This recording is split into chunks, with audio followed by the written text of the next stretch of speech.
Well, I'm very excited to be here today for a couple reasons. First of all, it's hometown crowd, so that's always very nice. And, I grew up in West Milford, spent my whole life living very close to the shores of Greenwood Lake in the lakeside community. And about 4 years ago, I stumbled upon this character, Billy Hughes, who I had never heard of before. There was an article in the Bergen Record about the refurbishment of the Hughes statue. So if you've ever been down to the Passaic County Courthouse in Patterson, there's two statues in front of the courthouse, one to a congressman, Stewart, and the other to this gentleman, which was dedicated in the year 1927, June the 25th, 1927, nearly 10 years after he passed away. I'm not going to do a lot today on his background as a public servant. What I've done is I've provided a handout for all our attendees today. If you haven't read the book and you want a little bit more information on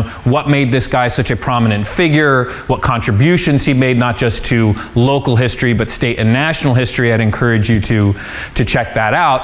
I am going to talk a bit about his upbringing and then his relationship with this beautiful town that many of us call home, West Milford, and of course specifically Greenwood Lake. Between the years of 1893, at least 1893, from what I've been able to find through documentary evidence, and 1917, when he left for the last time, this was a place that was near and dear to Senator William Hughes's heart. And in fact, when he became sick, his doctors wanted him to go for convalescence at the Jersey Shore, and he insisted, no, I'm not going to go to the Jersey Shore. There's no other place I'd rather be than Greenwood Lake. So when I found out that about him, that not only was this an individual who had largely been forgotten or overlooked, other than, again, that statue in downtown Patterson. But when I found out about that local connection, that really intrigued me. And as I started digging into this man, going to the National Archives in Washington, D.C., the Historical Society of Pennsylvania, using newspapers, other documentary evidence to try and collect his story. And I ultimately made contact with two of his grandchildren who are still alive, one of which lives in California and the other in Maryland, but they were able to provide me with some of the family side of his story. The project really started to come together. I didn't really intend to write a book. And again, for those of you who have the book, I really appreciate all your support. By the time October of last year rolled around, I had been writing, thinking, oh, I'm going to put out an article on this guy. And then I realized, I think there's a bigger story to tell here. So that's when it kind of clicked for me that at least telling his story in relationship to Patterson was going to be a really important undertaking. And that's another reason why I'm so excited to be here today, is if you've read the book, you've gotten a little bit of a preview, but much of what I have to talk about today was not in the book. So you didn't get too many spoilers. I left a lot of this out because, again, the book was about his relationship with Patterson, not with Greenwood Lake, although, as you know, I mentioned Greenwood Lake a few times in the book. So for me, hometown crowd and being able to talk about some things that didn't quite fit into my project is why I'm excited to be here today. And again, thank you for being here. So a little bit on Hughes's background, and as you see, I've mentioned the statue. This is the scene on June the 25th, 1927, when hundreds of people from Patterson and the surrounding towns gathered outside the Passaic County Courthouse for the dedication of the statue that day. William Green, who was the president of the American Federation of Labor, the country's largest labor union at that time, was the keynote speaker on that summer afternoon. And this is what the statue looks like today. It was recently again refurbished in December of 2018, and so it's beautifully done. And of course, if you're familiar at all with Patterson, maybe you know of the man Gaetano Federici, famous Italian-American sculptor who is the one who designed the statue. And if you get the opportunity when it reopens, I'd encourage everyone to check out the Passaic County Historical Society, because they have a huge collection of work related to Gaetano Federici, and he really did very beautiful work. So what was it about this man that led the citizens of Patterson, and really citizens in at least 12 states that I've been able to document, to fundraise and dedicate a statue to this guy?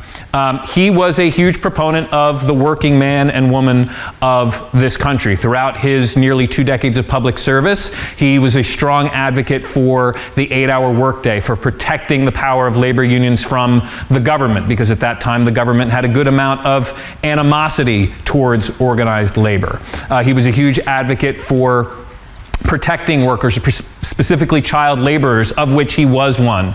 And I'll talk about that briefly in a minute. And so it's all of these, in addition to some work he did outside of his governmental service, such as serving as a defense attorney for striking silk workers in Paterson who were being prosecuted by the local government, who were threatened with jail time because of what they were doing. He stood up, he was their defense attorney, and he managed to keep them out of prison. So it's all this stuff that endeared him to the working class, and they referred to him as a champion of labor, a friend of labor during this time. And so I think a statue, especially a statue that was funded largely by the working people of Paterson, the surrounding townspeople across the country, is quite a fitting tribute to his public service.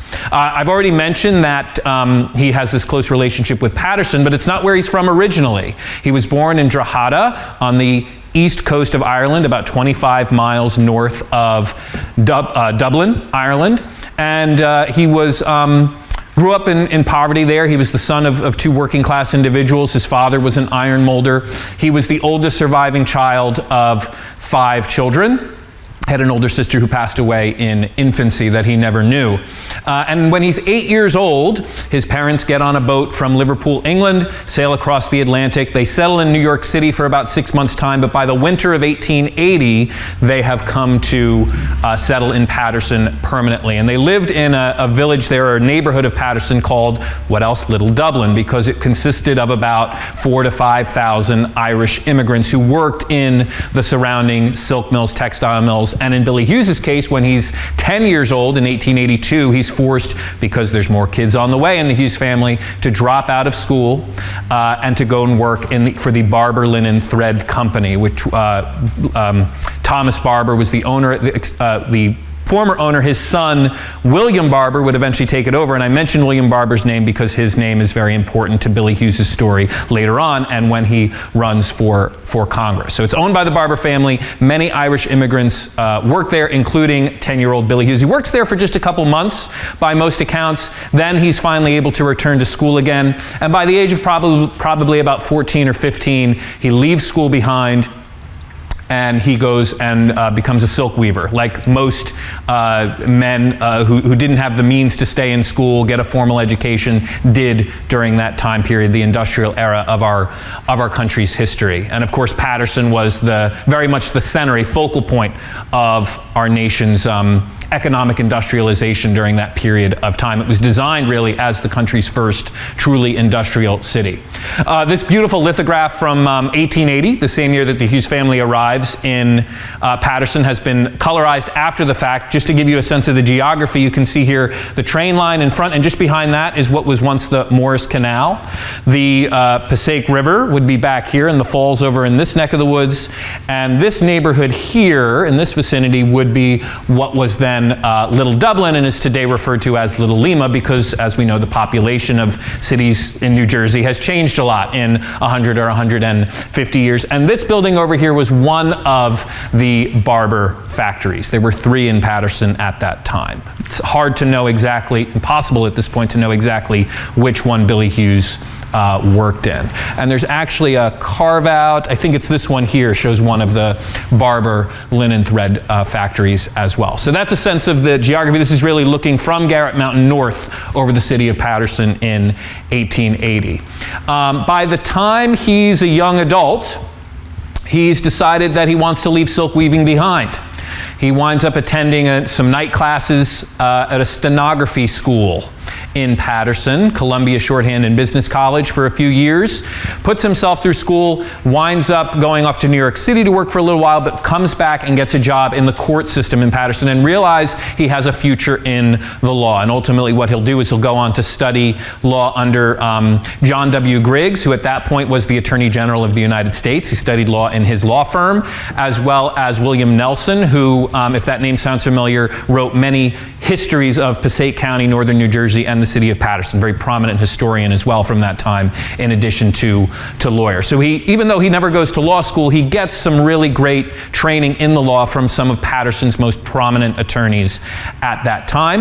In 1898, he goes on to serve his country in uniform during the Spanish-American War. But it's the 1890s that I want to focus on, not his love life, not his military service or his stenography, but I want to focus on a different aspect of his life, and it's more actually recreational. William Hughes, by all accounts, was an outstanding swimmer. And the place, obviously other than probably the Morris Canal or the Passaic River, that he learned to become such a good swimmer is none other than Greenwood Lake, just a few miles north of us at this location. This is a painting from 1876 by who else? Jasper Cropsey of Greenwood Lake. I believe it's a view looking north from the West Milford side of the lake. But Tanya, I'm not sure, you could correct me if I'm wrong. Is that accurate? Yes. So looking from the West Milford side of the lake north into Orange County and New York, village of Greenwood Lake, etc. Of course, Greenwood Lake in the 1890s was a hub of recreational activity. It was one of the vacation hotspots of the greater New York area. Prominent citizens like Abram S. Hewitt, for example, the mayor of New York City, they founded a club up here on Greenwood Lake. I'm going to mention that again. It eventually becomes the Ferncliff Hotel, the most prominent and beautiful of the hotels on Greenwood Lake.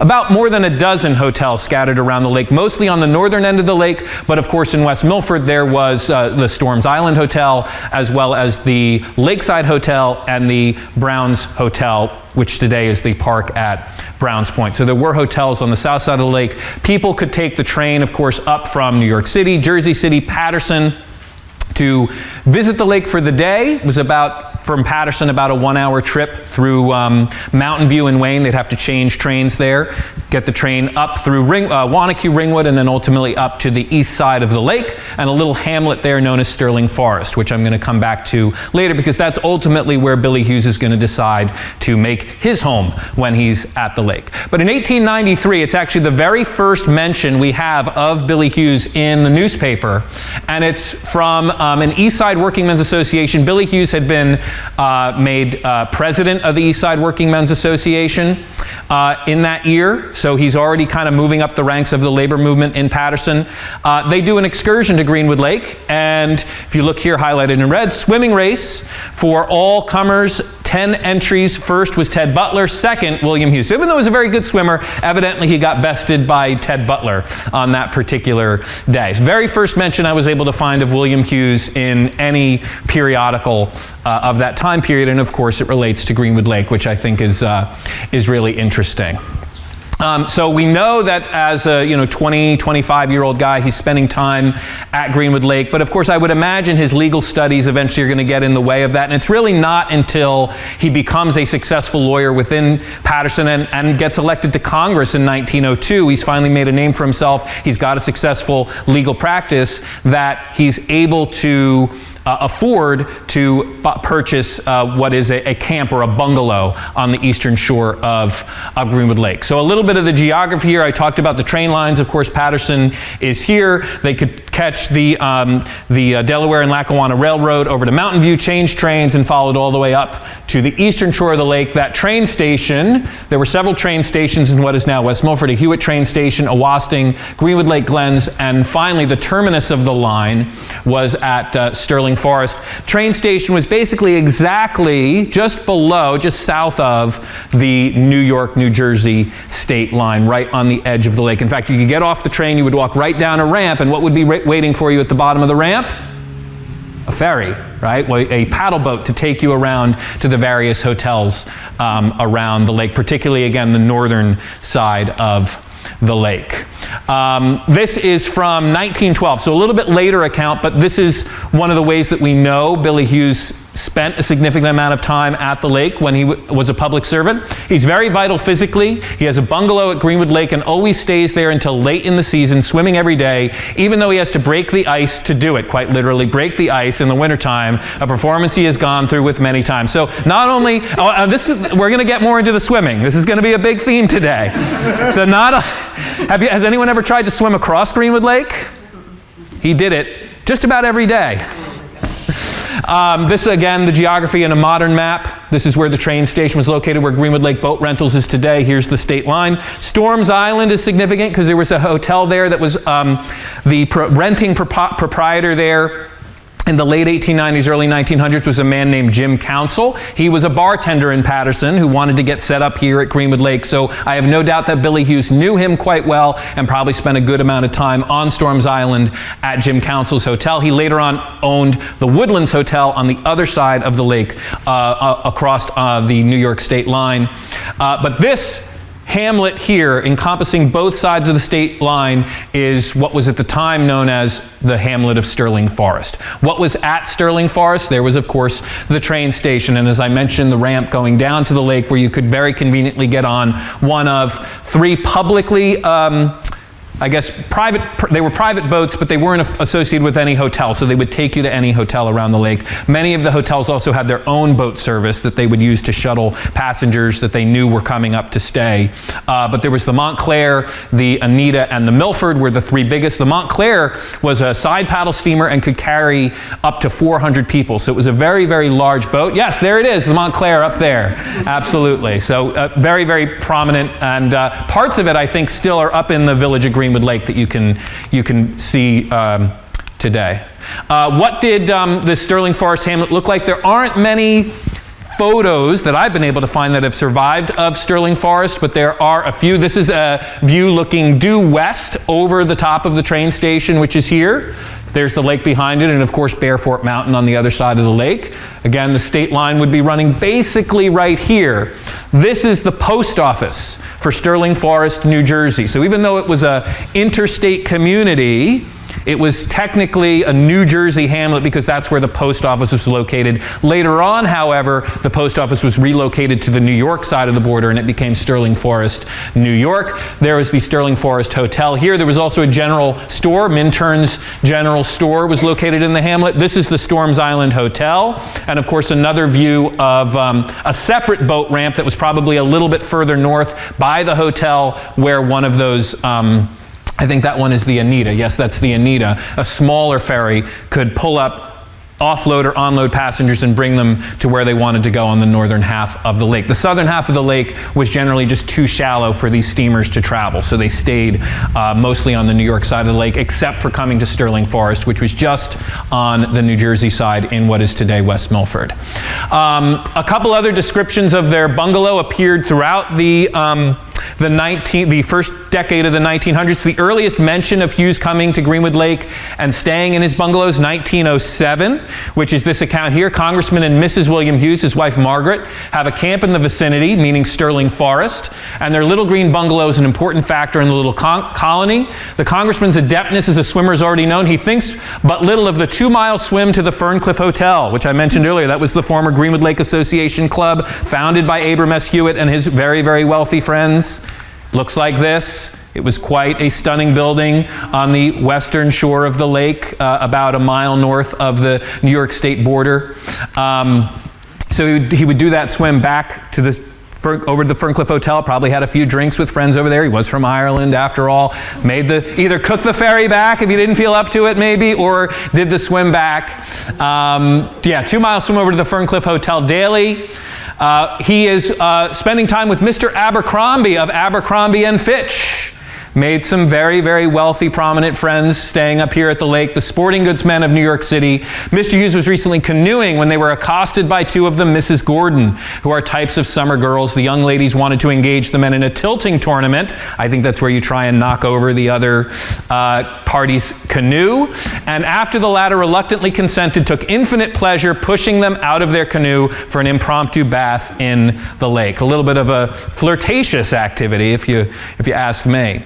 So once again, the Ferncliff Hotel, what a beautiful building. And actually, if you go down, there's Ferncliff Lane, I think it is, off of Jersey Ave. You can still see the boathouse. It still stands today. It's now a private dwelling. The hotel burned down in 1923 when it was struck by lightning. And of course, many of the hotels around the lake unfortunately met the very same fate. Today, there's really just the Continental Hotel is one of the few surviving of the old hotels.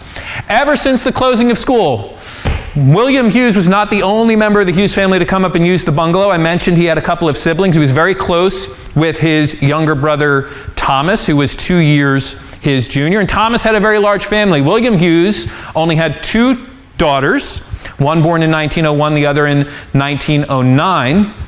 But his younger brother Thomas had 7 kids, and when he passed away at the age of 40, there was an 8th on the way. He was one of Patterson's first automobile salesmen. He was a very successful bicycle racer, and he owned a garage in Patterson. But while William Hughes was off in Washington, D.C., the bungalow's sitting empty. Why not have the family use it? And this is that Hughes family sailing in their motorboat on the lake. I mentioned the motorboat because there's going to be another prominent instance here that involves a bit of trouble with the boat that we'll get to in a few minutes.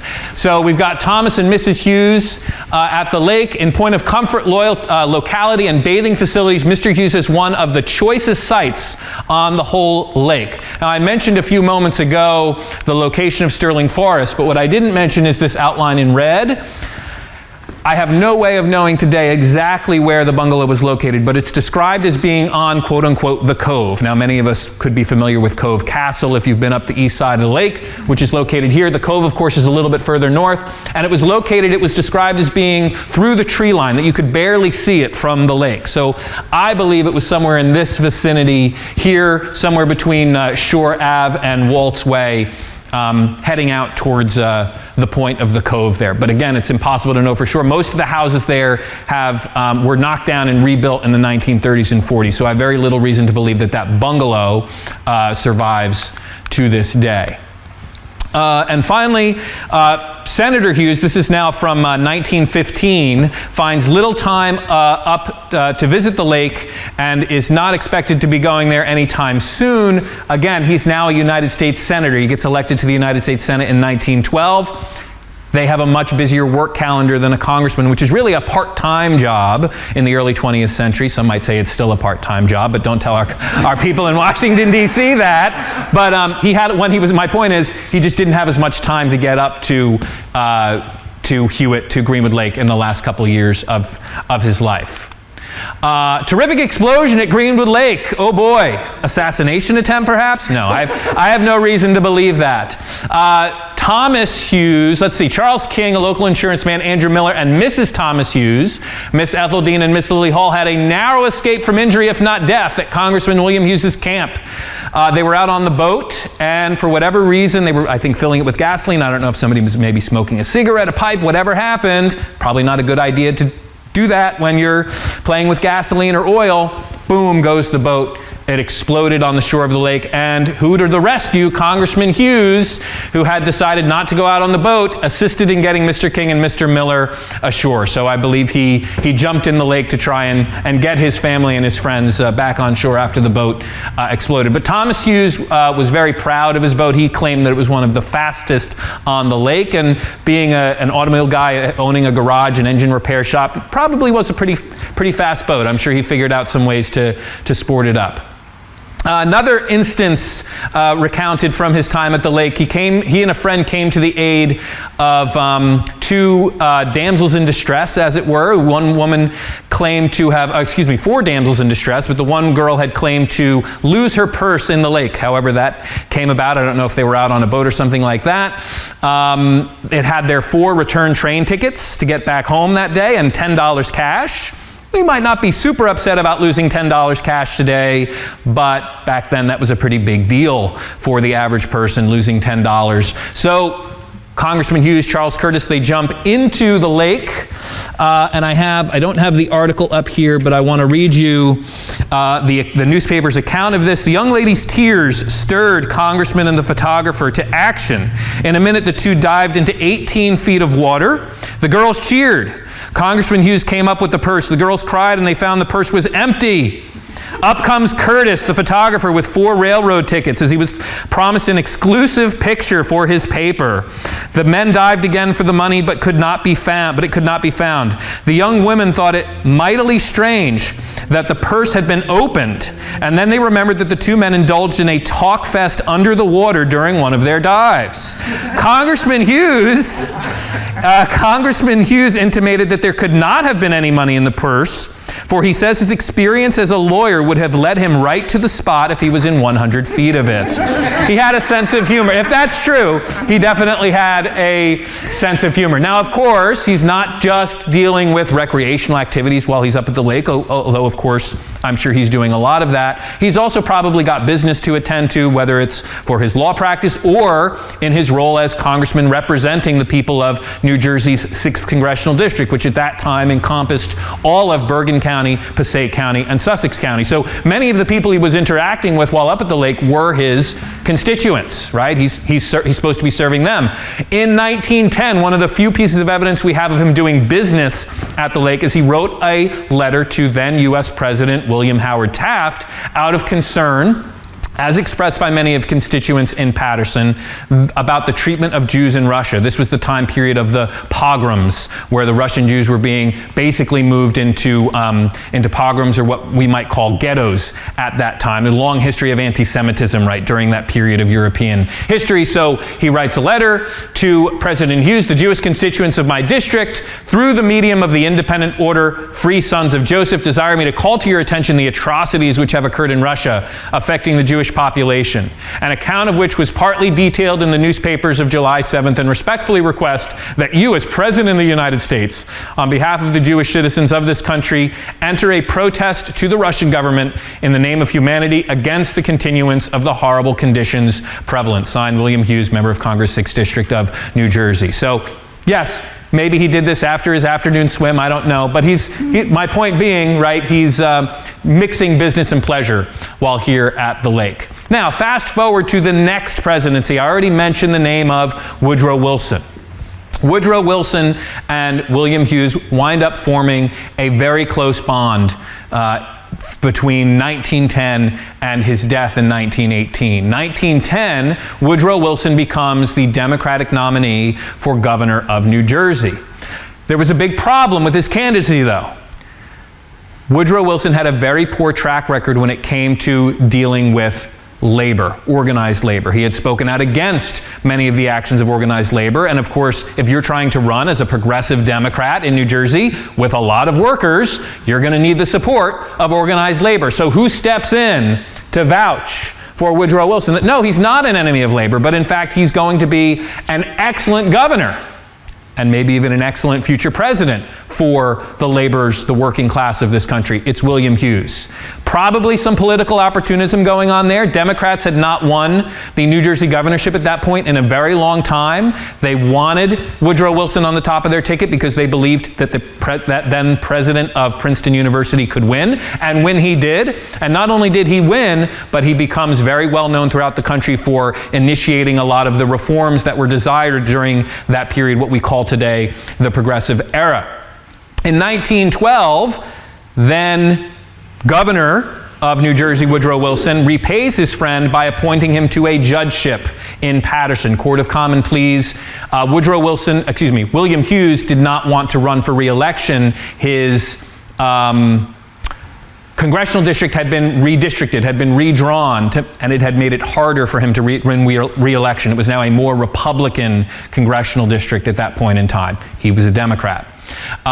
So he takes the judgeship, hated that job. It was said it was the only job in public service that he hated because he couldn't stomach sentencing people to punishments for the crimes that they had committed. It was just something that he got no pleasure out of and really absolutely hated. Fast forward a few more months, and another opportunity arises. Woodrow Wilson is now running for President of the United States. In fact, William Hughes at the Democratic National Committee in Baltimore helps Woodrow Wilson secure that nomination. Woodrow Wilson was behind in the delegate count, wanted to drop out of the race. He sends a letter to the head of the New Jersey delegation. William Hughes, I want you to withdraw my name from contention. I'm going to let Speaker of the House Champ Clark have the nomination. William Hughes tears up, burns, hides, eats, whatever he does with the letter, pays it no mind, ignores it. The rest is history. Woodrow Wilson goes on to win the nomination, win the presidency. Well, with Woodrow Wilson on the top of the presidential ticket, there's a pretty good shot that this is going to be a good year for Democrats in New Jersey.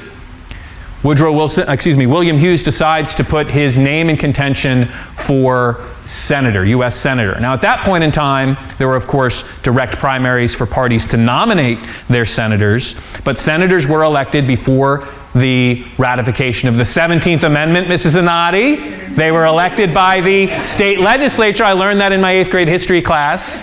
Thank you very much for that. My 8th grade history teacher, everybody. And 6th grade. We did ancient Egypt too. So anyway, Woodrow Wilson's at the top of the ticket. William Hughes gets the nomination with Woodrow Wilson's support for being the Democratic Senate, and New Jersey Democrats that year earn a supermajority in both houses of the state legislature, and they send William Hughes to Washington, D.C. now as a United States Senator. Woodrow Wilson became very fond of William Hughes. William Hughes, of course, was not only a big political supporter, obviously, but the two forged a very strong friendship. And when he was campaigning on behalf of his friend in 1912, he said, "There isn't a man who is more trusted in the United States to speak wise counsel as to what legislation is just and possible for the plain working people of this country than William Hughes." We only have 3 or 4 pictures of Hughes and Wilson together. This one, of course, was taken on the south balcony of the White House. It was actually April of 1913, shortly after both of them had been sworn into office, that this photograph was taken, with Wilson on the left and Hughes on the right. Sadly, while Billy Hughes is going to have what I think is a very successful term in office, he's not going to be able to complete that term in the United States Senate. Again, he's pushing for things throughout his term in office, like increased funding for education. He wants to increase the pay of soldiers on the cusp of the United States entering World War I. He's pushing for an 8-hour workday for interstate railroad workers. He's pushing for the revisions of the Sherman Antitrust Act to make it harder for the Department of Justice to go after organized labor, amongst other priorities. April of 1917, shortly after the United States declares war in World War I, what becomes known as World War I, against the German Empire, Billy Hughes falls gravely ill. We don't know exactly for sure what struck him. We have reason to believe through family accounts and what documentary evidence is available that it had something to do with his mouth, possibly cancer of the mouth. But at the time, they clearly didn't understand what it was, because all they did was they started pulling his teeth out. They said, "There's some sort of infection in your teeth, some sort of sepsis in your teeth, whatever it was, that's damaging your vital organs. So we're going to pull all your teeth out." So he went through a few months here of really not very good living, unfortunately. So where does he go? He says he spends about a month in hospital in Washington, D.C. They can't figure out what's wrong. Get him. The policy back then was get out of Washington, D.C. for the summer. Washington, D.C. in the summer, very, very hot. Of course, there's no air conditioning yet. Disease usually was rampant in the summertime. Get him out, send him up. Again, his doctors wanted him to go to the Jersey Shore. He said, "No, there's no place for me but Greenwood Lake." Senator Billy Hughes is up at his bungalow on the south shore of Greenwood Lake, high and dry in the good bracing mountain air that the senator enjoys so well. He intends to put the summer months happy in the confidence that it will return to him his good health in good measure. For the present time, he will be permitted no one to visit him.